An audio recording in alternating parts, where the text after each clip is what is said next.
আল্লাহ যখন এই পৃথিবী সৃষ্টি করলেন, পৃথিবীর মধ্যে ভাইব্রেশন হচ্ছিল, কাঁপাকাঁপি, কাঁপছিল পৃথিবী। আল্লাহ পৃথিবীর কাঁপাকাঁপি বন্ধ করার জন্য এই পেরেকের মতো পাহাড়গুলোকে পৃথিবীতে ঠুকে দিলেন, কাঁপাকাঁপি বন্ধ হয়ে গেল। এই দৃশ্য দেখে ফেরেশতারা বলে, ইয়া রাব হাল মিন খালকিকা আশাদ্দু আলাল জিবাল। আল্লাহ, পাহাড়ের এত শক্তি, পৃথিবী কাঁপতেছিল, পাহাড় আপনি ঠুকে দিলেন, পৃথিবীর কাঁপাকাঁপি বন্ধ হয়ে গেল। আপনার সৃষ্টির মধ্যে পাহাড়ের চেয়ে শক্তিশালী কিছু আছে? আল্লাহ বললেন আছে।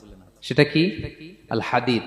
আল্লাহ বললেন সেটা লোহা, কারণ লোহা দিয়ে পাহাড় কাটা যায়, ঠিক কিনা?